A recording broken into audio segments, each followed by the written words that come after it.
Thanks, Dylan. And economic inequality. Anjali has also engaged with the electoral system, running as an NDP candidate in the 2021 federal election and as a candidate in the 2022 BC NDP leadership race. So she currently runs the Padma Center for Climate Justice, a project that brings together diasporic communities to build power around issues of climate and economic justice. And she works as campaigns director at the Climate Emergency Unit. Also a musician in her spare time, Anjali hopes to weave politics and art together to reflect the times that we are living in and galvanize true collective action. So with that, I'll turn it over to you, Anjali. Thank you so much, Chris. Thanks for the lovely intro, and thank you for setting this up so beautifully and so well. Hello, everyone. I'm Anjali. I'm very honored to be hosting the gathering today. I'm really excited for this incredibly stacked lineup that we have of 6 amazing speakers. So I'm going to kick things off pretty briefly so you can hear from these folks. I want to start by acknowledging where I'm calling in from. I'm on the unceded and stolen territories of the Coast Salish people, so the Musqueam, the Squamish, and the Tsleil-Waututh people, known colonially as Vancouver. And I encourage you, as you introduce yourself in the chat, to include the territories that you're on, just so that we are all aware always that our climate justice work takes place as a small point in time in a much larger continuum of stewardship, of resistance, and of respect of these lands and of the balance of all life on Earth. And so really grateful to build our work upon that foundation. And so please do include your territories in the chat. And if you don't know which territories that you're calling from, you can use a website called native-land.ca. I believe someone will pop that in the chat and find out that way. That's a great website. All right, so a little bit of housekeeping. Because we have so many amazing speakers today, we aren't going to have time for a formal Q&A. However, you can still ask your questions of the panelists. You can just use the Q&A box. And the Q&A box, if you don't know where it is at the bottom of your screen in your menu of options, in that menu where you have your camera and your mic button. So there should be a Q&A box, and you can put in your questions and our panelists will try to respond to them in writing. And then if there are any outstanding questions, we'll forward them over to the panelists after the webinar as well. All right, so let's get into why we're here. This is Communities Not Corporations, and today we're going to be talking about a very specific piece of legislation, a specific piece of potential climate action, and it's upon us as residents, as citizens, as settlers to interrogate, to question, to be critical, and to be hopeful whenever a big decision is on the table that's coming from our decision makers. And so the context for today is that in 2019, the federal government made a key promise to implement a Just Transition Act. And this is something that has been a key demand from social movements all over the world, from movements here in Canada, and it's something that's so direly needed in this time of climate crisis and ecological crisis. And we imminently need a just transition. Now, the federal government have released an Interim Sustainable Jobs Plan as of February, which outlines their strategy for advancing a workforce development agenda, all within the context of our goal to be net zero by 2050. And so, as with any big piece of legislation, there are always questions that we need to consider in terms of who is it serving, who's gonna win and who's gonna lose, who is going to be upheld and focused on, who is this legislation for, what are some red flags, does it contain false solutions, does it truly serve communities and not corporations? And so that's what our panelists are here to answer for us. So without further ado, I'm going to introduce our first panelist. And our first panelist is Hadrian Mertens-Kirkwood. And Hadrian is a senior researcher with the Canadian Centre for Policy Alternatives. a charitable, nonpartisan public policy think tank, my favorite think tank. His work focuses on the social and economic dimensions of Canada's shift towards a zero carbon economy, including the necessity of a just transition for vulnerable workers and communities across the country. He's a contributor to the CCPA's Trade and Investment Research Project and Alternative Federal Budget. He edits the Shift Storm newsletter on climate and work. And today he is going to give us an overview of this legislation. He's going to give us a little bit of an analysis about the false solutions that I mentioned and how we can have community-based public alternatives. So thank you so much, Hadrian, for being here. And I'm going to pass the mic. Great, thank you very much. I am going to share my screen. Hopefully you can see some workers hard at work. I decided to go with a different stock image than usual. We often see, hard hats installing solar panels, but there's other kinds of sustainable jobs out there. Let's not forget about them. And what I'm going to do with my time is just provide some more of the context, big picture, like what is the Sustainable Jobs Plan? Kind of where does it come from? And then we've got a whole bunch of great speakers who are going to dive into more of the details. I did want to start with just what is a just transition, which is kind of the core of what we've been pushing for. And there's different definitions out there. I like to talk about it as a framework for minimizing harm to workers and communities caused by the shift away from fossil fuels. That's the sort of traditional old school definition. It's also about maximizing benefits for workers and communities. This is actually a positive transition. It's one that's going to make people better off. But to do that, we have to put people first. There's another way of thinking about it. I love this definition. It comes out of various social justice movements, which is that transition is inevitable. Justice is up to us. And I think that really encapsulates what this just transition movement is all about. We got a little bit of the history there, but again, just to rehash it quickly, I mean, the idea of a just transition is even older than this, but in the 90s, it sort of picked up steam or in the context of energy workers and the climate movement, making sure workers don't get left behind. And that sort of culminated in 2015 in the Paris Agreement, actually recognizing the imperatives of a just transition of the workforce. That was a big win for the labor movement in particular. In 2019, we got this promise of a Just Transition Act from the Liberals in their election platform in 2019. And then finally, as we heard just a few months ago, we did get this Interim Sustainable Jobs Plan. What comes next? Well, maybe just transition legislation. And that's part of what we're talking about today, making sure that happens and making sure it's actually good legislation. So the Sustainable Jobs Plan, it includes, it's a big document, like all government documents, there's all sorts of stuff in there. What's important is the 10 action items. That's the kind of core of the plan. And I should say off the top that basically none of these are new items. They're just sort of kind of pulled together different policies that the government's worked on for the last few years or promised to do, and then just put them all in one place. It's still helpful to have in one place, but there's not a lot of new policy here. And they also don't organize it very well. It's just like 10 things. So I've helped them out and grouped their action items into 4 categories. The first being governance and consultation pieces. So this is not, on the ground policy. This is just kind of making the bureaucracy work, making sure the right institutions are in place. That starts by establishing a Sustainable Jobs Secretariat. So this will be a sort of hub within government, connects the various ministers and ministries. It'll be a point of reference for workers and employers and so on. So this is a kind of, a hub function here. The second is a Sustainable Jobs Partnership Council.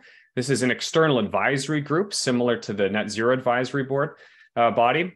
So that'll hopefully have Indigenous representation, worker representation, as well as industry and other stakeholders providing advice to the government. And then there is the actual legislation that we've been waiting for years and years that's supposed to actually create accountability mechanisms for the government to deliver on this agenda. Workforce development, sort of generally speaking, is about making sure we have the right people and the right skills available to serve the economy. I would argue that progressive workforce development also means diversifying the workforce and having a more equitable workforce, making sure they're good jobs. I don't know if the government would agree with that definition, but I think that's part of it. Now, there's a few points here. One is funding for the Union Training and Innovation Program. Not a lot of money, frankly, but that's not a bad thing. Funding for skills development, great on paper. This is money that was previously announced, but we do need to invest in skills. Our analysis that it's basically an order of magnitude too little money, but it is money in the right places. Labor market data, that's kind of like for the policy nerds like me, data helps make better policy. So that stuff is all good on paper. Industrial policy is important when it comes back to those sort of two transitions I talked about. The transition out of fossil fuels requires a lot of social policy. How do we support people? Transitioning to a cleaner economy requires industrial policy. It requires a direction for the economy. And the way that the government decided to go about this is twofold. One is with these regional energy and resource tables, which on paper are excellent industrial policy. It's bringing the federal government and the provincial governments, worker groups, industry groups all to the table to kind of hash out what the economy of the future should look like. That is what industrial policy should be. In practice, these tables have been very ineffective so far. A lot of provinces don't want to participate. Workers are being kept in the dark. Other stakeholders aren't being invited. So yeah, execution poor. And that leaves a lot to be desired. And then the other part about actually building out the clean economy, well, they've decided to, in their own words, draw in industry leadership. We don't need the public sector to lead on a clean economy. We can trust the market to do it, to support workers. Because as we all know, the one group with workers' best interests at heart is their bosses, and that's who we should be trusting with our industrial policy. And then the last couple pieces in this plan are around partnerships. The first one, supporting Indigenous-led solutions. Super important, looks good on paper. I think as we're going to hear from Heather in a little bit, not always so great in practice. And then collaborate and lead on the global stage. And my one nitpick there is we should probably be learning more from other parts of the world that are doing this stuff better. But yes, we should be engaging with the world. Absolutely. Climate change, of course, a global issue. So there you have it. This is the 10-point action plan, slightly reorganized, that the federal government has presented. And it again, looks good on paper. The language in it is very good. It is relatively comprehensive. But how does it stack up against a sort of an objective assessment? Well, we compared it to our own paper roadmap to Canadian Just Transition Act. There are other ways to evaluate it, but this is just a straightforward one for us. So we were looking in this plan for recognition of rights, participation of affected workers and communities, expansion of the social safety net, the creation of new economic opportunities, and inclusive workforce development. For the CCPA, that is what a truly just transition looks like. It has all those pieces. And then I also had to add to this slide, consistent with Canada's climate commitments, which I thought was a given, but turns out it's not. So I had to add it in here. How does this plan stack up? Well, at risk of being too simple, and also we have to see how it is actually implemented, it does pretty well on rights, at least in terms of acknowledging, Indigenous rights, labor rights, and so on.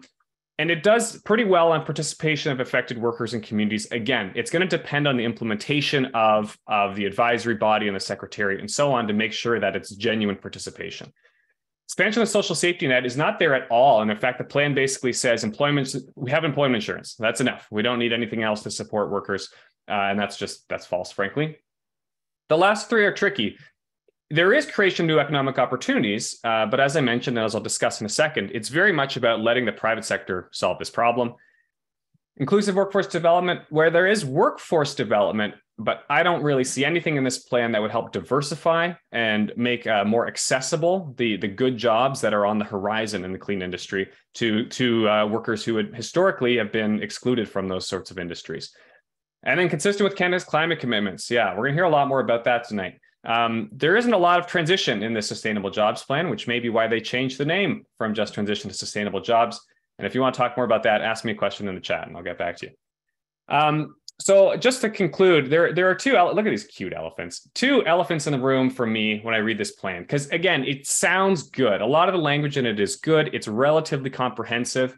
It is a plan to make a plan, but we're moving in the right direction. So what are the big problems? Well, the first is a failure to address the fossil fuel industry. And we're going to hear from a few people tonight about exactly what that looks like. But the bottom line is there can be no just transition without an actual transition away from fossil fuels. And then the other big one is it really depends on private sector leadership. The federal government is basically banking on the goodwill of the market to fund inclusive climate solutions. And that is problematic for a whole bunch of reasons, which again, feel free to pick my brain in the chat. But a big part of it is that we are assuming that even if the private sector buys in and we get a whole bunch of private investment in what are public priorities, that it's also somehow going to lead to regional diversification, that the money is going to go to the communities that need it, that it's going to lead to a more inclusive workforce, that it's going to create opportunities for people who have been historically disenfranchised by the economy. And I think there's very little evidence to suggest that those outcomes are possible, even if the clean economy stuff comes through. So these are some big problems with the plan and with the government's broader climate agenda. So that brings me to the end of my little intro.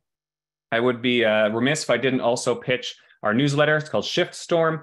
Comes out every month, and it talks about exactly these sorts of issues, work and climate. So feel free to sign up for that at policyalternatives.ca/shiftstorm. Thank you very much.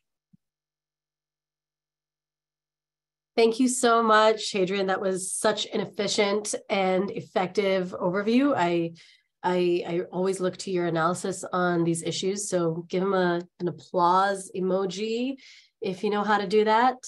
Thank you so much. Also really appreciate the visuals, especially those elephants. All right. So I do believe that the link that you shared to your newsletter is in the chat. And if not, please do share it. If not, I'll throw it up there. Yeah, thank you. That'd be great. Yeah. People are probably interested in that. All right. Thank you so much, Hadrian. All right. We have speaker number 2 on deck, and that is the amazing Julia Levin. And Julia is an associate director at the National Climate Team at Environmental Defence Canada, which is a leading environmental advocacy organization. And in her current role, she works to advance ambitious climate and energy policy. She's worked with multiple organizations in the environmental sector, including Greenpeace Canada and Oceana Canada. She holds a BSc from McGill University and an MED from the Ontario Institute for Studies and Education. Julia has been campaigning on environmental and climate justice issues for over a decade. I see your name in my inbox a lot, Julia, so I'm really glad to be able to hear from you on this. I believe you're going to be speaking with us about giving us an overview of the false solutions within the plan and investing in real solutions. So I will pass the mic over to you, and thank you so much for being here. Thanks for that. I will quickly share my screen and find the presentation, which has now disappeared right when I need it. But just let me share that. Is wrong. I am so sorry. This worked. It always happens that way. The tab you need disappears. Yeah. Okay. Maybe I'll just take this moment to remind folks, if you do have any questions for our panelists, if you're able to put them in the Q&A function, we'll be able to find them easier than in the chat. So if you can use the Q&A function for any questions you have for Hadrian, Julia, or any of the other panelists. Thank you for that plug and giving me time to set up. So I'm follow up from what Hadrian was saying about how so far the energy transition planning is failing to actually plan for transition off of fossil fuels. And that's one of the ways in which we're seeing that fossil fuel interests are being prioritized above the interests of communities. So I'm going to zoom in, and for those of you who know me, it won't surprise you that I'm zooming in on the false solutions that are really being promoted by the oil and gas sector. And those are carbon capture and hydrogen. And we're seeing these false solutions crop up in energy transition planning across Canada and across the world.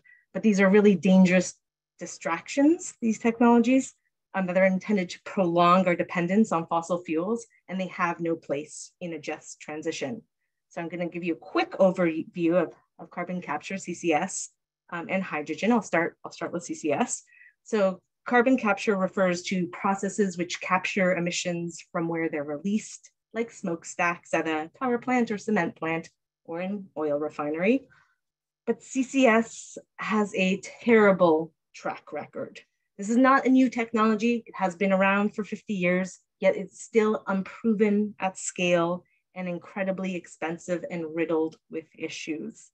The vast majority, over 80% of projects, fail. They never make it off the ground. And those that do underperform significantly.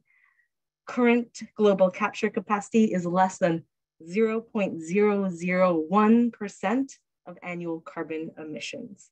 And most of that captured carbon, it isn't actually stored. It's used to dig out, to extract even more oil, resulting in more emissions.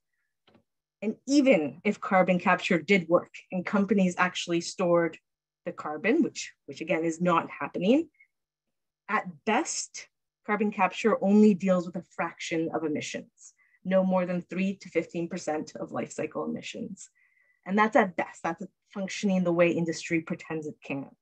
That's because it does nothing about the emissions that come from burning the oil and gas in cars, to heat homes, etc. But that's where 80% of the emissions come from. So it ignores 80% of the problem. It also does nothing about significant methane emissions that come from producing and transporting oil and gas. So this is by no means a climate solution. But it also does nothing about the harmful pollution from fossil fuel combustion, such as fine particulate matter, and actually increases those amounts because it's very energy intensive to run. So exacerbating harms to frontline communities.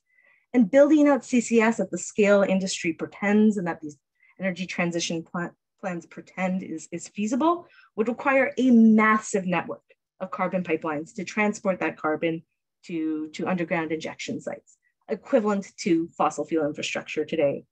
All of that infrastructure, all of those carbon pipelines come with really serious health and safety risks for frontline communities, which are left out of these conversations.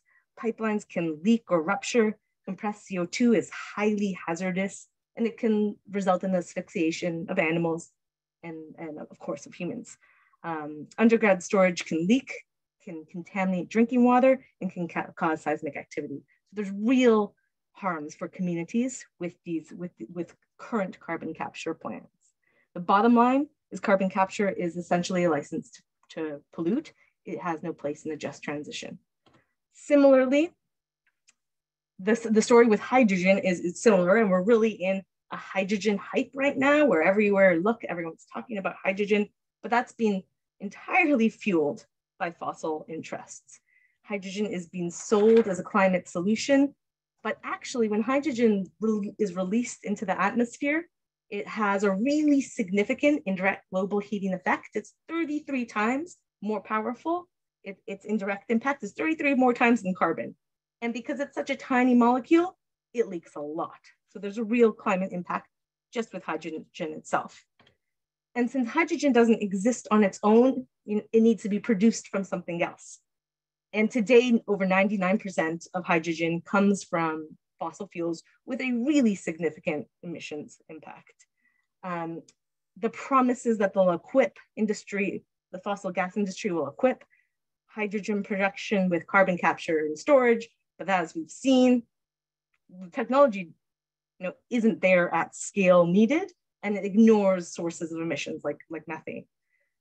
Even hydrogen produced with renewable energy is being used by utilities like Enbridge and FortisBC to delay the electrification of home heating and cooking and to justify fossil gas infrastructure, including pipelines and power plants. So these are the two false solutions. But of course, we know we have the actual reliable, effective, and efficient solutions available today that will allow us to cut our emissions in half this decade, and which have the potential to bring good jobs to every community across the country. So that includes scaling up community-based renewable energy and storage options, massive electrification of our homes, of our industry, of our transportation, especially public transit, and significant improvements in energy efficiency. Energy efficiency, that's a really crucial point, especially given the impacts of mining for the critical minerals that are needed for some of the climate solutions. But Anna's going to touch on this a bit later. So we have obvious solutions and then we have false solutions, and which one is the government prioritizing, both in terms of just in energy planning, but also in terms of public spending? It's the fossil fuel false solutions. So on this slide, you see all the pots of money that are being made available for carbon capture and storage and hydrogen, totaling $70 billion. I mean, it won't necessarily all go to those false solutions, but all of it is available to them. And a lot of it will go to false solutions. There's way more money currently going to false solutions and oil and gas subsidies than there is to all of the types of climate solutions combined. So just transition means ending fossil fuel subsidies and ensuring public money is not being used to pay polluters or prolong our dependence on fossil fuels. And I will end there. Pass it on. That was so efficient, Julia. That was a lot of info. And I don't know if folks will be able to get access to those slides later, but whatever is possible, please do put it in the chat. And I'm sure the facilitators will be in touch with folks after if you want to see some of those figures again. Thank you so much. You know, I think it's really helpful when there is a lot of buzz about these particular concepts, when things are in vogue and they are part of the conversation without a lot of additional context and without a more critical lens. And it's so helpful to hear from someone like you who is actually able to dispel some of the myths around false solutions like hydrogen. So thank you so much, Julia. We are going to introduce and welcome our third speaker, Ana Guerra Marin. And Ana started her career in Colombia, listening to and empowering oil and gas and mining workers at various work sites through forming partnerships and understanding worker issues. As Ana delved into the extractive industries, she became more aware of how important it is to address the environmental and socioeconomic impacts she was witnessing, and how urgent it is to create long-lasting solutions rooted in community-based initiatives that focus on the most vulnerable people. And so thank you so much, Ana, for joining us.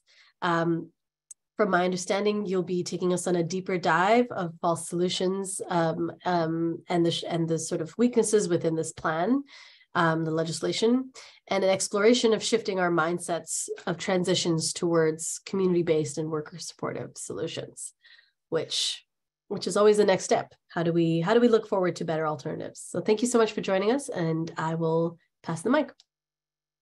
Thank you very much. Well, my name is Anna. I go by she, her, and I am speaking to you from the lands of the Lekwungen and Swepsons people, so-called Victoria, British Columbia. I do apologize. One of my chronic illnesses is flaring up. Therefore, I may be coughing a little bit, but it's not COVID. So yay, let's celebrate together that it's not COVID. So I'm just gonna, I don't have slides. I just have a visual aid. So, you don't have to see my face while I ramble a little bit. It just makes it easier, sort of. So I'm gonna talk about it from the perspective as resource extraction. So why am I speaking to you? Turns out that before doing all this community work, I used to be, long time ago, a geological engineer. So I actually worked in the oil industry, in the coal industry, and other mining industries. And at the same time, also did grad research. So it's interesting because now carbon capture, utilization, and storage was something that during my grad school, we're actually researching about. So it's quite interesting to see all of this. So I'm going to look at from a little bit of a science perspective, which I'm going to try to make it as simple as possible, because a lot of times what we get all these terms, we're like, well, experts are saying this or experts are saying that. And then there's the social justice component, which is like, well, we shouldn't be doing that, right? Like just kind of how it goes. So obviously, Julia delved a little bit into carbon capture, utilization, and storage and what is considered blue hydrogen. So I'm just going to expand a little bit on that, sort of to link it to the idea of why this is a false solution. And just kind of spoiler alert, the reason why I call them false solutions is because none of them tackle, well, maybe critical minerals a little bit, but like the way it's presented, it tackles the idea, like the real solution is to drastic reduction of our emissions of like greenhouse gases. So that is the real solution. And then these other ones can be used from a science perspective, but they're not the panacea that governments and, fossil fuel industries, and not just the Canadian government, but governments around the world make it seem. So if we talk a little bit of carbon capture, utilization, and storage, so this is very new technology. The science is just starting. So it's right now, a lot of the ideas that are being presented, especially in the Sustainable Jobs Plan, can be read as science fiction because we don't know. We don't know we just don't know. The science is not there yet. And so it's really hard to explain that to the lay people because, well, you how you do the scientific method, like you observe, you test, you hypothesize, and then that's kind of how it goes. Still like that. So right now, there's 35 facilities that are utilizing, in the world, carbon capture, utilization, and storage into their industries. So there's 35 around the world. And none of them are fail-proof, because one thing that is to understand is that not all carbon capture, not all carbon dioxide, which is what they're trying to capture, can be stored. Not because there's, like, we just don't have the science, because not all carbon capture is the same. It's kind of like, you know, everybody gets a vaccine and not everybody responds the right way to the vaccine. That's kind of the same. So it's about chemistry, really. It's about chemistry and contaminants. So like, it's just impossible. So this major sort of ideas that we're just basically going to keep extracting oil and gas, and then we're going to carbon capture, you know, keep it on the ground, is not real, because not all the carbon dioxide will be captured. Doesn't matter how good your systems are, because there are different kinds of carbon capture and different kinds of carbon dioxide. So right now, according to the International Energy Agency, there are about 200 new projects coming up until 2030. So there's a lot of new sort of opportunities in the carbon capture, utilization, and storage, but we don't know how that's going to look like. So we don't know. There's no science on that. So another thing that is very important is that utilization bit, and not a lot of people talk about it. As I mentioned, carbon dioxide, and this is really boring, and I'm sorry if people are glazing, but like, because not all carbon dioxide is the same, you cannot use it for the same things. So depending on its source and the product and the service, the kind of carbon dioxide would change. So what that means is we can't really make those generalizations about, we are just going to utilize it for this, and we're going to create this option, and so all of that is pretty much science fiction right now. There's some tests, there's some examples, some things are being used, but it's happening at a very small scale, and that is super key when you compare it to the Sustainable Jobs Plan, where there's 35 facilities around the world. And if you look at the Sustainable Jobs Act, carbon capture, utilization, and sequestration is pretty much everywhere. I mean, I think Hadrian can speak about the number of times it's there. I got tired of counting at this point. And then the last bit that is very important with regards to carbon capture, utilization, sequestration is leakage. So the idea is that you will put it back on the ground, but it can't be anywhere. You have to have the right geological conditions to make sure that it just doesn't leak. Kind of like when you're trying to, keep, if you have a hole in your glass, the water is going to pour out. It's the same thing. From a geological perspective, you have to have the right soil conditions, right rock conditions. Basically, it's called geomembrane. And yes, there is science about creating, I forgot the word, synthetic ones, but it's still very early. So we don't have the technologies. So all of these things that I've talked about really relate to feasibility and effectiveness that challenge the scale of carbon capture, utilization, and sequestration that our federal government is talking about. So we don't know. It doesn't exist. So, and they're banking it on that. And the latest report for the IPCC, which is, I can't remember the acronym, I'm sorry. There's too many people present, so I'm a little overwhelmed, I apologize.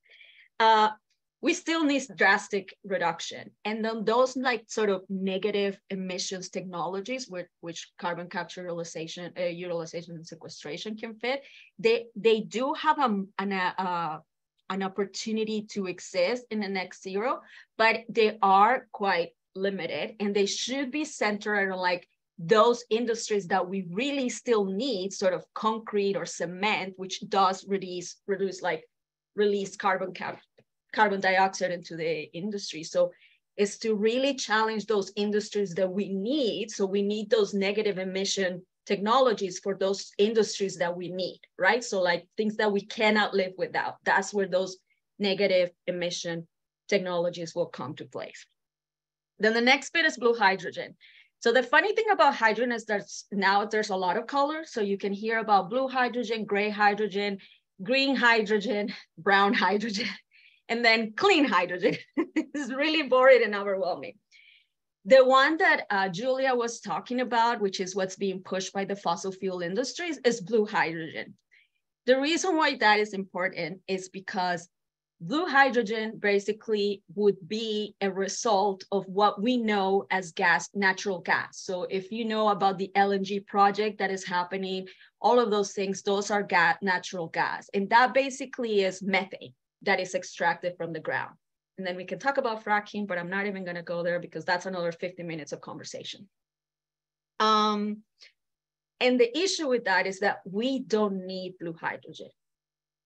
Like we could have hydrogen that is being used in the net zero, but that can be what we call green hydrogen that comes from an electrolysis process from renewables.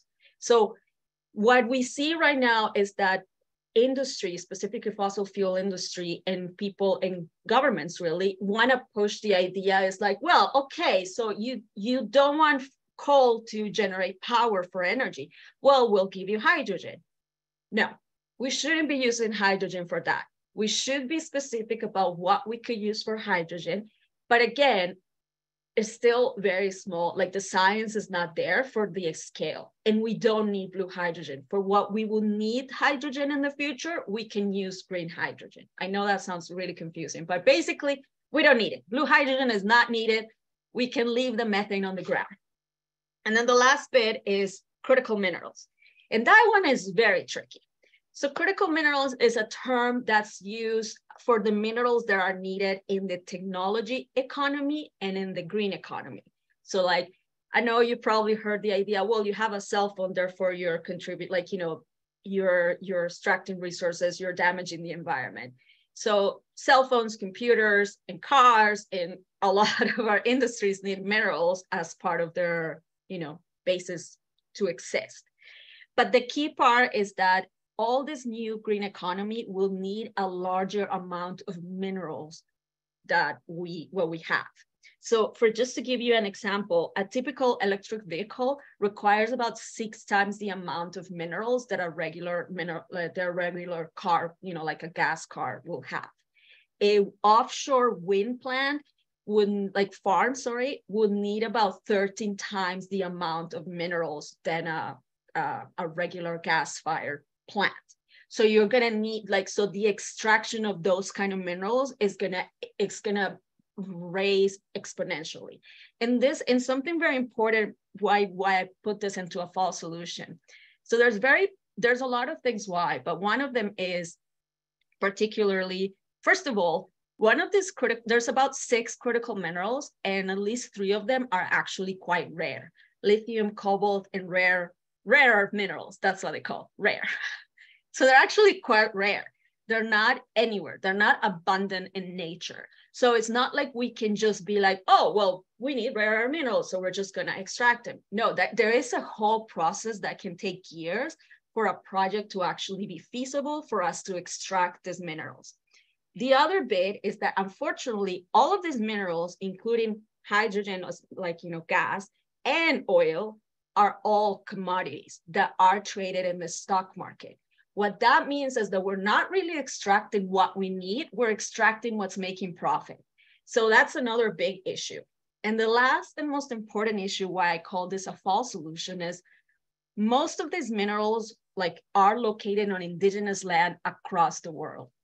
Here in Canada, the Amazon right now, there's a lot of cobalt down there. There's a lot of lithium, rare minerals. That's where there is at. And there's a big, mining companies, no matter what scale, have a large track record of terrible relationship with indigenous peoples across the world on that. And what I mentioned about that expansion on the need for extraction of these minerals will also indicate that the idea, what indigenous peoples across the world have asked in the United Nations Declaration of Rights of Indigenous Peoples is that free, prior, and informed consent is going to be very easy to match because the need for critical minerals is so intense that land claims are right now being thrown at indigenous communities across the world at a very large scale. So it's just becoming untenable position for an indigenous community to understand, to have that informed, free, and prior consent to decide, okay, we want this in our land or not. So while there's no denying that we need minerals, we can't just get, like, we need them. Overdependence without clear parts of reuse, recycling, and regulation will basically continues at a sort of phase that we can't really change. Like, there's nothing really changing the situation. And we might be extracting minerals that are producing lower emissions, so lower greenhouse gases, but we still are creating environmental damages that still contribute to the climate emergency that we live. So we'll get water pollution, deforestation. There's all these other environmental components that we need to address. So the reason why I brought it again like this is because none of the solutions, as how they are presented, they are maintaining the status quo. So none of the solutions, including minerals, are addressing like all the injustices, all the damage that we've seen for the past 500 years. So there's the way they're presented, there's no shift to a more just economy, a more fair economy. There is no, and when we try to link it to workers, like that worker perspective, or communities, it's like, this is happening. And at a rate that is untenable for a community to reach consensus and say, yes, we want this, no, we don't want this. So that's something important. And this, again, unfortunately, I don't have a lot of answers, but one thing I would say is that for a worker, we can't really say, well, okay, you were on oil and gas, and so now you're moving to critical minerals because there's a lot of like transferable skills, and we can say, no, you can't really move to critical minerals. Of course you can. It's part of the green economy. It's supposed to be a good solution. But the way it's framed, the way how it's presented, the way our governments are talking about it are not really challenging and not leading us to a sustainable future. From a community perspective, the last thing I'm going to say, because I feel like I talk forever, but I apologize for that, is that we need to reach consensus and agreement with communities. And that takes a time that the Sustainable Jobs Plan, the government, and industry are not allowing us to have. So what we need to fight for is for a real space to be in those conversations. And those conversations are not going to be overnight. I don't have very happy answers, unfortunately, but I just hope that you saw a little bit of the science on each of this and maybe saw it from a different idea, kind of reading a little bit about those really difficult terms and how they are. And if you need me, my email is anna@iron&earth, and I'll put it in the chat. And thank you. Thank you so much, Anna. I just realized I left a little bit of your bio out, but I think you covered it. Thank you so much. That was a really good deeper dive into some of these false solutions, and really being able to speak about them at dinner with your conservative relatives. So thank you so much for that. We have 3 speakers left. And for the second set of speakers, we are going to shift the conversation a little bit. We've heard some much needed analysis about some of the false solutions that are embedded within this sustainable jobs legislation. We've heard about some of the red flags to look for and the places that we could potentially get locked in to a piece of legislation that prioritizes private interests above community interests. And so those are really, really good pieces of analysis to take forward as part of our critique of this legislation and as part of what we know to avoid in a true just transition. And now for the second set of speakers, what they're going to be speaking to us about is what it's possible for a just transition to look like. So a more positive, forward-looking vision. Specifically looking to Indigenous communities and workers for what that transition could look like in its best form. And so our first speaker who's going to be speaking to that is Heather Milton Lightning. And Heather is a Treaty 4 rights and title holder registered at Pasqua First Nation. She brings 20 years of organizing experience in Indigenous rights, environmental justice, and development. Heather is Anishinaabe, Nehiyaw, Blackfoot, Dakota, and Welsh. And she's going to be speaking with us about the historical context that led to this current discussion of decolonizing transition and about Indigenous-led community transition projects. Thank you so much, Heather, for being here. And I'm going to pass the mic over to you. Awesome. Oh, there we go. Can you see the screen? Are the slides showing up? I hope so. I see them. Okay, great. Thank you. So like Anjali was saying, my name is Heather Milton Lightning. I'm on my own territory. I always like to say that, it feels good. I'm here in Treaty 4, which is part of Southern Alberta, part of Manitoba, and a big chunk of Southern Saskatchewan. I am working right now on a master's in Indigenous Just Transition at York University. And that's kind of one of the things I'm super passionate about is just transition. And I'm super excited to be here with y'all. I realize like there's over 300 people, so hi. Hello from Treaty 4. So the first thing that I wanted to talk about was just the idea that just transition for many people, for a lot of folks globally, is bigger than just being about this transition to green jobs and to workers and around workers.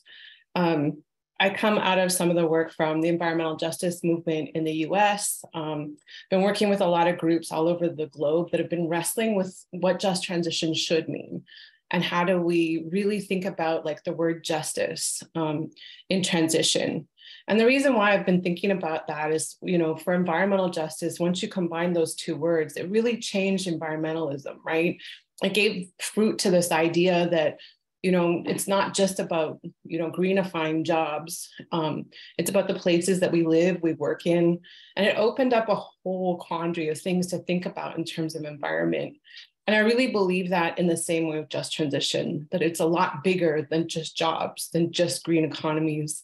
And ultimately what the Canadian government is putting forward in this legislation.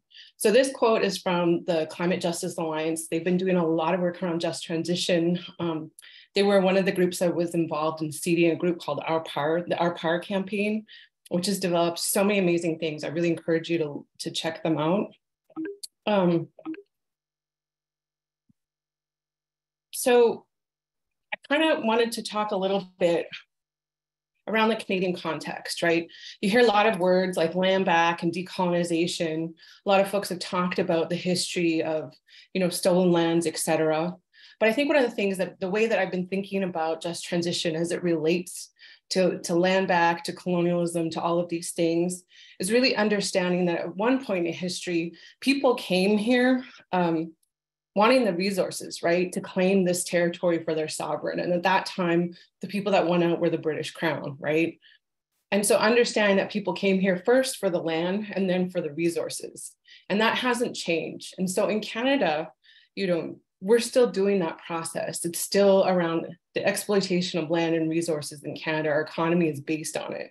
So I might argue that the root of colonization or colonialism is capitalism. And so if we really want a transition to be just in Canada, it really needs to include land back, right? And if you look at this screen, it really talks about how much land is controlled by Indigenous people. And that's what we lost in the process of colonialism. We have access to 0.2 of the whole territory of Canada. And so that's a lot of exploitation in a short period of time. So Indigenous peoples have been forced to adapt to a colonial economy in Canada in order to survive. Adapting to this Euro-Western capitalist system has meant resource extraction and development projects as a way to alleviate poverty. You know, the slide talks about how just transition needs to embody healing. It needs to embody healing from historic trauma, right?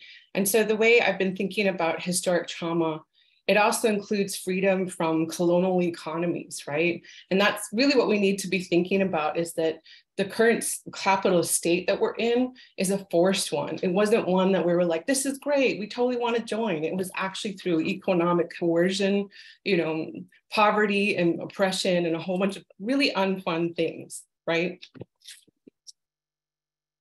So in traditional models of economics or economic philosophy, there's this idea that any problem can be solved by the market, right?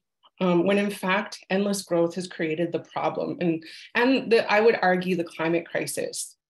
In this framework of just transition, we see a drastic shift from a new paradigm. So from an extractive model that we were talking about that we still exist in, to a regenerative model, right? And I think this is so revolutionary and really some food for thought, like this idea of like, it's not just about transitioning jobs for workers, but it's actually transitioning the whole way that we relate to the natural world and to each other and to ourselves. So in Canada, also, I think this is really important. We really need to think about who's going to lead this transition. And for myself, I really believe that Indigenous people need to be a part of the leadership of a just transition, because we carry things like traditional ecological knowledge, we understand natural law, but we also were given original instruction around how to exist in the land in a way that's reciprocal and doesn't do long-term damage. And I think that's a really important thing to think about. You know, for a lot of Indigenous communities, and for many other folks, not just Indigenous people, but other communities that have come here, we're so busy trying to survive in this current paradigm, you know, in this capitalist system, that we don't often have the space, the time, or the ability to imagine, right? So, you know, for myself, I would ask you this question: what does a radical imagination look like? What if we had a future that had no jobs, where we didn't have to go to work every day, where we didn't have to work to pay bills to survive, right? What if we could work just to live and to have a good life?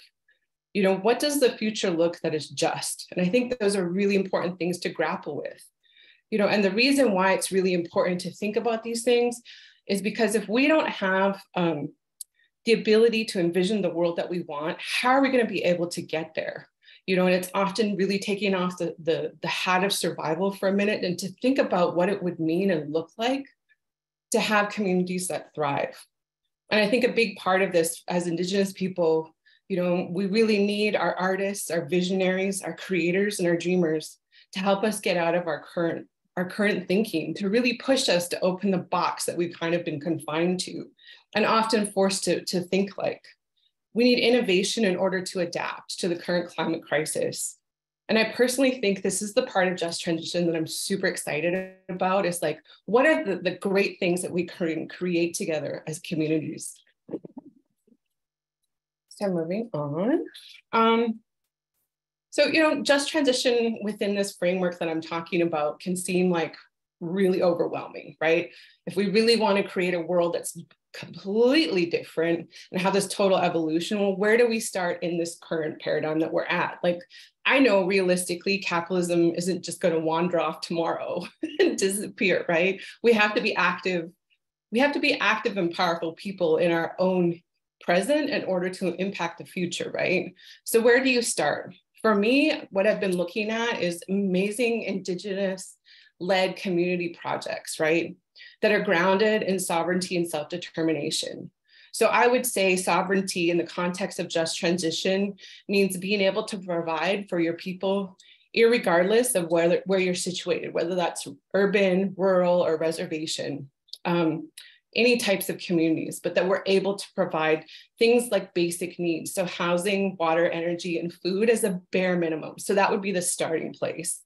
You know, if we can build communities that are self-determining and sovereign, the way that we can do that is through community projects. And so if you look at the slide, there's some really good examples. Like there's a little Lubicon solar project, ACFN solar farm in Cowsis.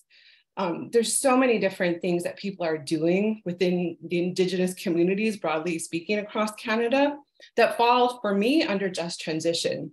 So I included things like Indigenous birth work, like the fact that we've had 2 Indigenous babies born in Indigenous communities in Saskatchewan is huge, considering midwifery was outlawed, I'd say 10 to 15 years ago. So, you know, it's not just about jobs, it's about language, about culture, about energy generation and water and land back and so many different things. It's kind of this idea of evolving. And these are already things that are happening, like Indigenous cooperatives. I believe there's over 150 in Canada. things like community gardening and art, and the sky is really the limit in terms of the types of projects that can be done in communities. But these are the ways that we're providing for ourselves.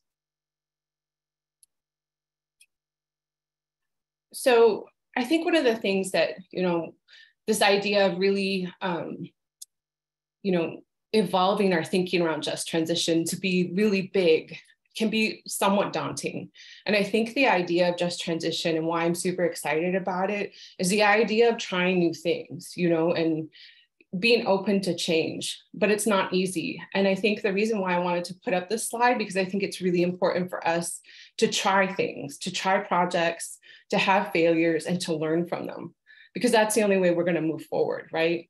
And I think when I look to the past with our own history, our own knowledge, and our own oral history, a lot of times some of the things that we've been trying just aren't working, and we need innovation. And that's where I see like the people that may not work together, working together for the first time to come up with new innovative solutions at the community level. I think that's also really important because, we really need to think about this ideal of unglobalizing and really being able to provide for ourselves locally is also going to be really important.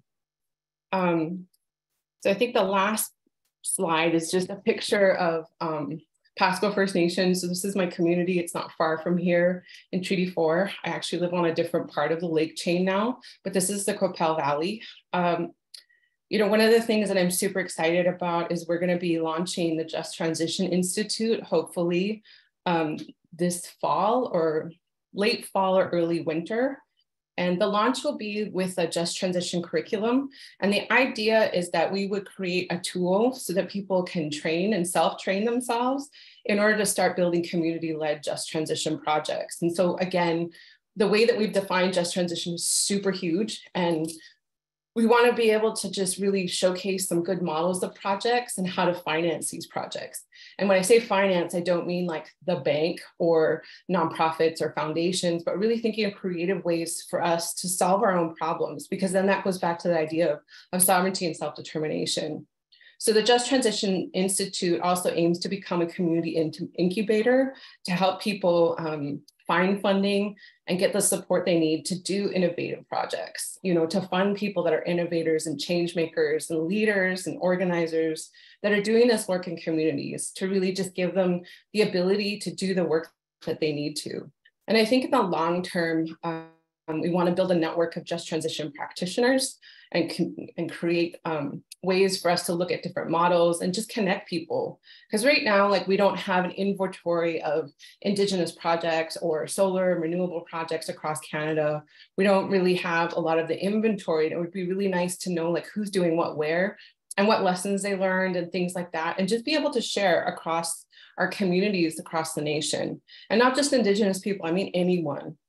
I think in the long term, and the Institute hopes to create loans and also funding for projects, but for large scale just transition projects, so that we can actually try and fail and try again and look at the sweet spot of innovation. So the last thing I wanted to mention is that there's this, this book that I've been reading called The End of This World. And it's actually just a brand new publication that's being launched here in Canada. And it's a really good book around Indigenous just transition, but also just transition in Canada. And so I'd really encourage, if you were interested in this out of the box kind of thinking, to check out this book.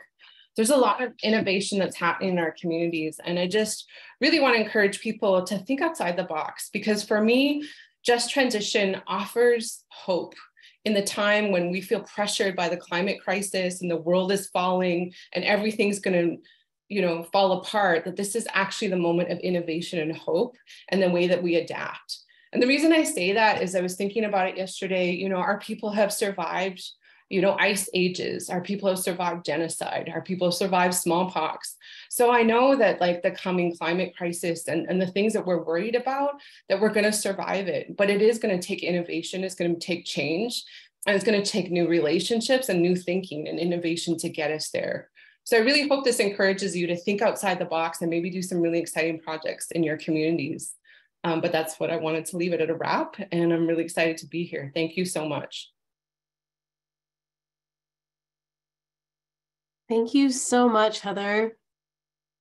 That was so energizing and got me really excited. And I loved the picture you painted around Indigenous birth work having a resurgence. That's just such a hopeful, beautiful image. So thank you so much.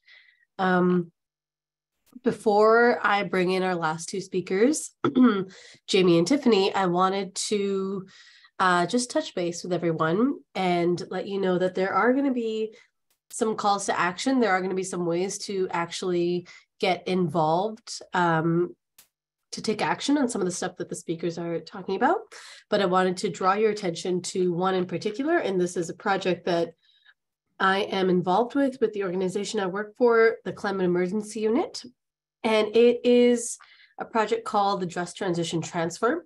And it's something that goes hand in hand with what we're talking about, which is a sustainable jobs plan. The Sustainable Jobs Plan is our way of making a very hopeful offer to workers and communities whose employment and whose economic security is tied to fossil fuels.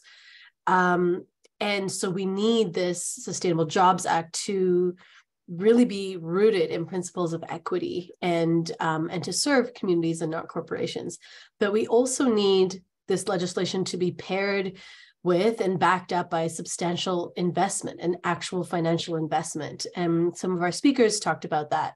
A plan like this needs to be adequately funded and adequately resourced so that it can actually benefit communities and not rely heavily upon the private sector to deliver. And so that's why we are calling for a just transition transfer, which is a payment from the federal government of at least $25 billion a year, which represents about 1% of Canada's GDP. And that would be paid to a series of newly established just transition agencies in each province. And the size of the payment would be tied to the level of GHGs in that province. And so that payment would be for really important programs to do with the just transition, to be actually able to fund and resource communities to actually start programs that will accelerate the transition. And so what you can do is you can actually send a letter, and I'm going to put the link to that letter in the chat. You can send a letter to your MP and to key cabinet members requesting that they consider this really important federal transfer, which we're calling the Just Transition Transfer. But essentially, it's a demand that sort of accompanies any other demand that is about a just transition, because we need that just transition in order for it to be truly community-based and truly not in the interest of industry. We need it to be adequately resourced, and that kind of resourcing, that kind of money can really only be found at the federal level. And so the federal government needs to recognize its critical role there and start investing an appropriate amount. I don't know if folks have also heard of the campaign 2%. What's it called? 2% for, it's essentially a campaign calling for Canada to spend 2% of its GDP on a just transition. And that is, by all progressive estimates, the minimum amount that's needed for an actual community-based transition. And so the Just Transition Transfer is calling for a 1% investment, which is about $25 billion. All right. And so that link is in the chat for those of you who want to take action. And I'm going to bring in our last two speakers. And our last two speakers are Jamie Kirkpatrick and Tiffany Balducci. Jamie is the Senior Program Manager for BlueGreen Canada, an organization founded in 2010 by an alliance of Canadian labor unions, environmental groups, and civil society organizations. BlueGreen Canada advocates for working people and the environment by promoting solutions to environmental issues that have positive employment and economic impacts. Jamie has over 25 years of campaign research and leadership experience, running successful campaigns related to climate change, public transit, equity, air quality, and protecting natural spaces. Prior to moving west to Saskatoon, Jamie was the chief of staff to Toronto City Councillors Mike Layton and Shelley Carroll. Jamie's a graduate of U of T with an honors BA focused on environmental studies and environment and resource management, where he studied under the late Jack Layton.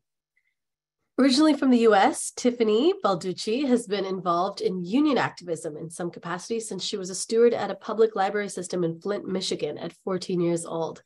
Tiffany is the second vice president of CUPE Ontario, member of CUPE 1281, and president of Durham Northumberland CUPE Council.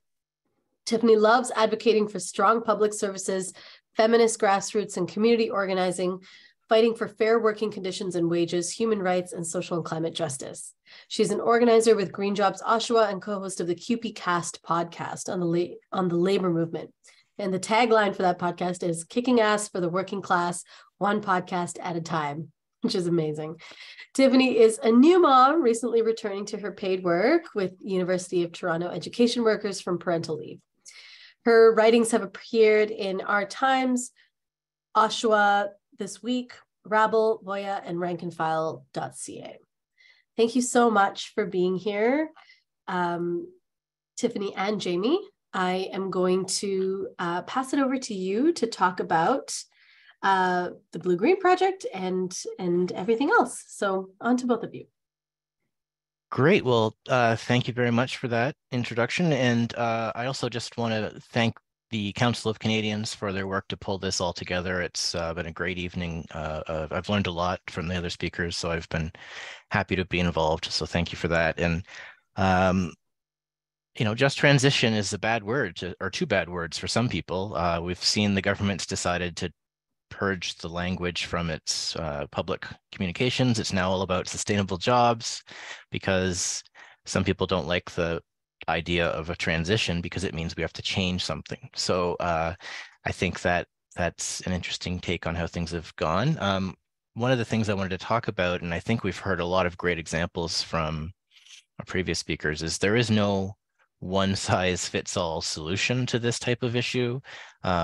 It's great that there's a sustainable jobs plan, and as Hadrian referred to it, a plan to make a plan, which is a step, absolutely.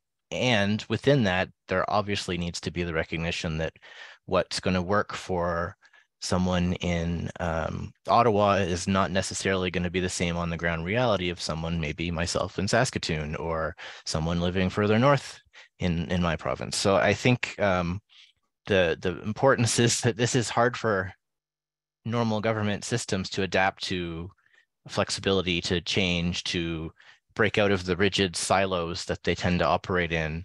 And I hope that more than a lack of desire has been one of the biggest roadblocks for government action on this.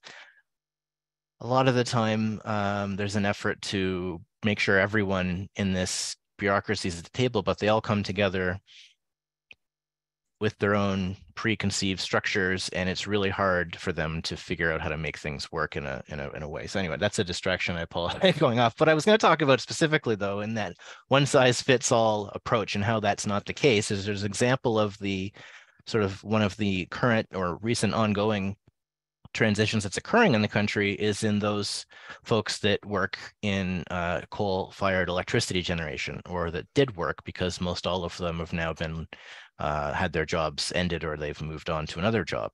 And this is the most recent federal government task force on this was the Just Transition Task Force for Coal Workers and Communities, and it aimed its focus on the 4 provinces that still produced coal, electricity from coal. But it was kind of a good learning experience for sure, but I think the folks that wanted the details didn't get much from anyone, because it was a pass through with an idea about how things were going to work. It had no connection to the local community situation. It didn't recognize that, like, when your town has 750 people and everybody works in the mine, this is going to be hard for them to understand, and no one went and talked to them about it. So a lot of the resistance that exists in certain parts of country and community is because what we're talking about is trying to tell people that it's good for them if we take away their job. And we're not really painting a picture of hope or one that talks about how they'll have a say in any of this. And that's a very scary prospect if you can imagine someone doing that to you. So the idea the idea of a no one size fits all approach sort of crystallized during this just transition task force that toured those various communities. Our former president at BlueGreen Canada was in Saskatchewan and met with some of the various workers at one of the mines that mined thermal coal for burning for electricity.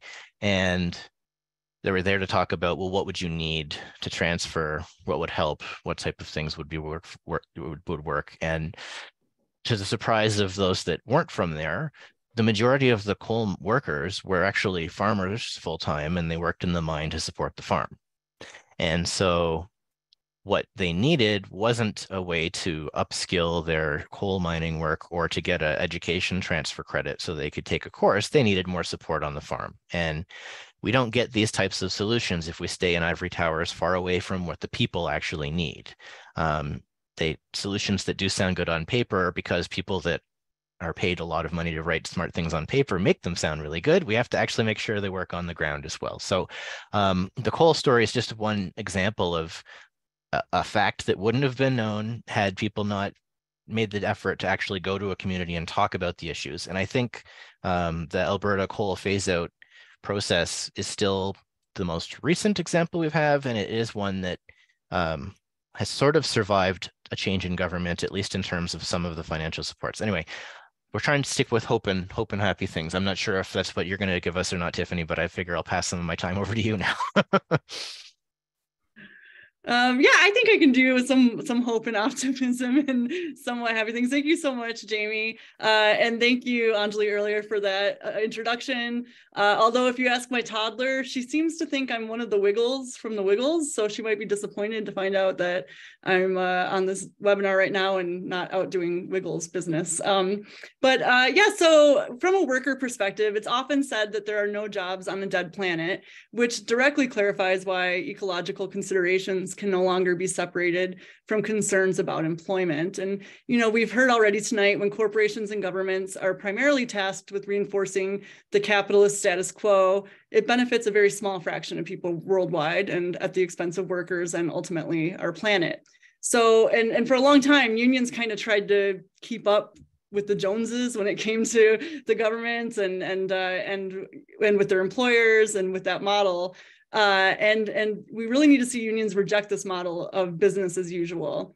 Unions are the perfect catalyst for helping advance climate solutions. We're already really good organizers. So when we organize around climate justice and use our skills in that way and help create fair unionized jobs, it just makes sense. And I'll tell you a little bit about some organizing we did in Oshawa. In large part, there was a large collective action and movement building that I just want to illustrate. And I'm sure some folks here have heard the story before, but it's worth repeating as a case study. And it's about Green Jobs Oshawa, which is a grassroots coalition of workers, students, community leaders, environmentalists, labor and social justice activists that advocated placing the previously mostly empty GM Oshawa plant under public ownership to repurpose it for socially beneficial manufacturing. And Green Jobs Oshawa commissioned a feasibility study that found that a government-owned facility in Oshawa could create 13,000 jobs and build 150,000 battery electric vehicles in the first 5 years and decrease CO2 emissions by 400,000 metric tons. The electric vehicles could be for the public sector, such as postal vehicles, ambulances, buses, and more. All it takes is political will. And we knocked on thousands of doors in Oshawa, and everyone agreed that it made sense. Hardly anyone disagreed with us on this proposal. And I want to highlight the work of Durham Region Labor Council, the Canadian Labour Congress, Ontario Federation of Labour, CUPW, CUPE, Unifor Retirees, the Canadian Federation of Nurses Union, Council of Canadians, of course, for their help with our campaign, because we did encounter some now former labor leaders who were calling us textbook socialists, saying that this was a pie in the sky idea. And the study found it would take an estimated public investment of around $1.4 to $1.9 billion which does seem like a huge amount. But when you compare it to federal investments into the Trans Mountain Pipeline, which has ballooned to over $30 billion, it's about the best value you're ever going to find when it comes to a public investment. For a sixth of the price, you can put 13,000 people to work permanently to start with, revitalize our postal service, help our first responders, work towards free transit, and actually address the climate emergency. Politicians always say they're looking for good value, and well, there it is. And once the COVID-19 crisis hit, we raised a demand for governments to order General Motors to produce PPE in Oshawa, using the available space and laid off workers. After our campaign and pressure, the Canadian government and GM announced that 60 workers would be recalled to manufacture surgical masks. So the pandemic proves it is possible for the manufacturing industry to shift gears quickly, but leaving this up to corporations alone is dangerous. We now see corporations like GM embracing electrification, but only because they want to see a profit. Corporate greed before human need. This is why looking at work Green Jobs Oshawa has done to empower folks through collective action towards a specific attainable goal is so important. This work needs to include principles around Indigenous self-determination, like we heard before, social justice, equity, human rights, and workers' rights with an intersectional approach. Workers know that collective action can make big changes. In 2021, we saw a successful strike by 22,000 CUPE members in New Brunswick, where frontline public sector workers stood together and won against a hostile government. In 2022, after a year of deep organizing, unlike anything seen among labor unions in decades, the Ontario School Board Council of Unions built a militant movement, one conversation at a time. This approach would turn angry but passive workers into militant, active organizers, transforming the union into a political force that could take on a majority conservative government everyone thought was unbeatable, and they beat Doug Ford. And it's not just CUPE. Workers everywhere are saying enough is enough. I was relieved when tackling the climate crisis was on the agenda throughout the entire Canadian Labour Congress Convention, because this is union business. WSIB and injured worker reps will be dealing with climate anxiety cases. Part of the country will have an influx of folks moving there due to flooding or other emergencies in their own communities. We will need a huge amount of childcare workers to look after children in those areas. Where temperatures are increasing, our outside workers will be at risk. We will need more care workers checking on vulnerable. Where we have more and more weather emergencies, our first responders will be at risk.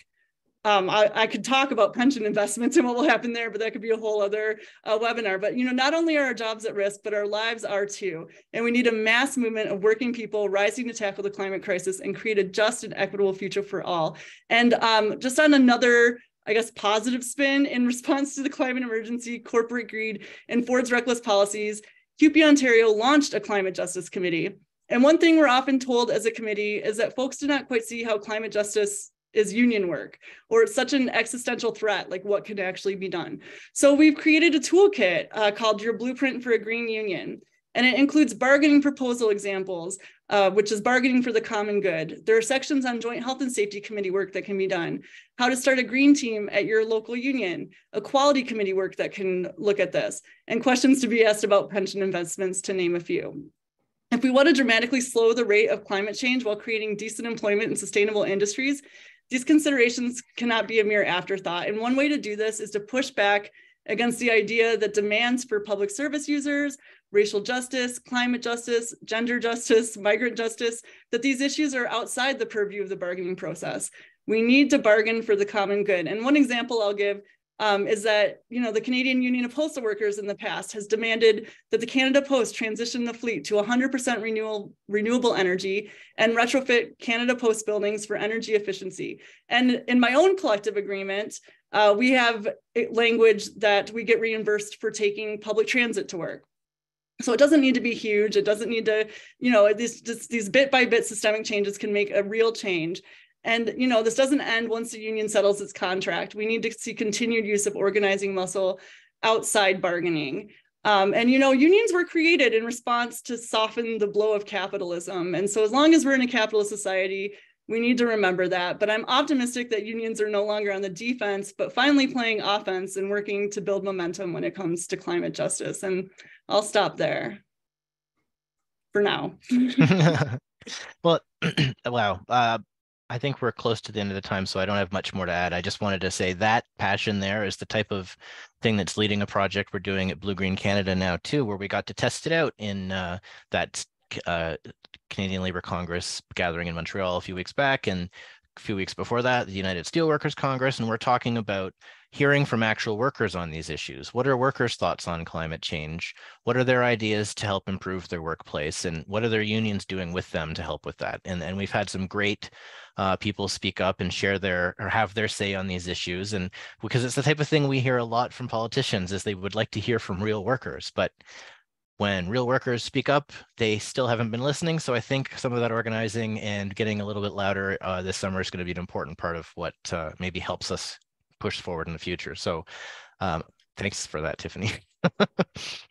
Yeah, 100%. And I just saw some folks in the chat mention in Ontario, get out June 3rd, enough is enough. There's a big rally happening there. And we've been really pushing back to make sure that there is an idea, you know, that to really bring the voices around climate justice and a just transition to the forefront of that day and the ongoing organizing with Enough is Enough as well. Thanks. Wonderful. This was great. Thank you so much, Jamie and Tiffany. That was so passionate and so hopeful as well. I am feeling really energized by everything you just said. And I just want to thank all of our speakers. You know, this was, as I mentioned, a really, really stacked, incredible lineup. I think it's going to take a little bit after this webinar to just absorb how much knowledge was just dropped on us. I have been taking notes and I learned so much, and I hope that everyone else did as well. Now, what we all want to do, all 300 of us that were on this call, we want to take what we just heard from experts who are devoting their lives to working on these issues, and we want to organize. We want to act together. We want to have unified demands and to have a really clear collective voice on what kind of just transition we so desperately need on these lands. So there are a few actions we can take together, in addition to all the ways in which I know you're already acting. I know that there's a lot of really active, engaged folks on this call who are already doing a lot of important community work. So hats off to you for that. And here are just a few suggestions of some other ways we could act together. So I had already put a link in the chat to, and Chris had already put a link to the chat to the Just Transition Transfer letter. So that's a really quick action that you can take to demand, an actual financing plan from the federal government to make all of these just transition plans happen. Another campaign that I'm really excited to be helping with my colleagues with is a campaign that we are calling the Youth Climate Corps. And the Youth Climate Corps is an example of one of the just transition programs that could be included in a proper Sustainable Jobs Act, for example, or in proper actual just transition plan. And it is essentially a good green jobs guarantee for any young person graduating school, or actually for any person. This doesn't have a very specific or stringent set of parameters, but essentially this is the Youth Climate Corps is modeled off. I'm going to put a link in the chat here. It's modeled off a program that we had during the wartime, during the Second World War, when youth were given the opportunity to serve after they graduated. And if they did choose to serve, then their post-secondary would be paid for. And we need an equivalent sort of ambitious and hopeful green job guarantee for young people who are really feeling that their future is murky right now. We need that option, and we need their energy, their fresh ideas, their expertise, their vitality, and their desire to bring about a better and greener economy. We need all of that as part of the just transition. And so my colleagues at the Climate Emergency Unit are doing a great job of building a lot of amazing energy around a Youth Climate Corps. And I think we're going to see a really cool wave in the next few months of young people and older generations alike calling for this. So I will check out this cool new video that we have on this page, and you can take action there as well. And I'm going to pass it over back to Chris. Thanks, Anjali. Yeah, I'm just going to add a couple more options for taking action. I will unspotlight you so we don't, hold on 2 seconds. One of them is asking your MP to support a just transition by bringing up just transition at their regional caucuses. So we know right now that the federal government is in the final stages of writing just transition, i.e. sustainable jobs legislation. So there's still an opportunity to push your MPs to bring this up with their colleagues as the decision on legislation gets closer and closer. So again, we have this letter writing tool. You can reach out to your MPs to ask them to support a just transition and also bring it up in their regional caucuses in the lead up to the introduction of that legislation. We're also really excited to give you a sneak peek preview of a campaign that will be launching over the summer with 350 Canada around bird dogging your MPs. So going to following your MPs around at events that they'll be at over the summer and keeping the pressure on for a just transition and for them to vote for strong just transition or sustainable jobs legislation. So we'll be in touch with more information about that in the coming weeks, but we're really, really excited about it. Just really quickly in closing, we have 1 minute left together. I just want to take a minute again to thank our co-hosts, so 350 Canada, BlueGreen Canada, the Climate Emergency Unit, us at the Council of Canadians, and Iron and Earth. And I also really, really want to thank Anjali for being a fantastic host this evening. I want to thank Anna, Heather, Hadrian, Jamie, Julia, and Tiffany for being absolutely fantastic speakers. Thank you all very much for spending your evening with us. As mentioned a number of times in the chat, we will be in touch with a transcript, with a recording of this evening, and we'll also be posting some more information to the Council of Canadians website. So if this is something that you're interested in attending more events like this, I would encourage you to become a member of the Council of Canadians. So I'm just dropping a link in the chat for you to do that now. It'll allow you to stay posted for future webinars like this, become a part of our movement and have a voice in the work that we continue to do. So once again, thank you all very much for being here. Thank you to our hosts, to our speakers, to our co-hosts. And we'll see you again soon in the work to fight for a just transition. Have a really good evening, everyone.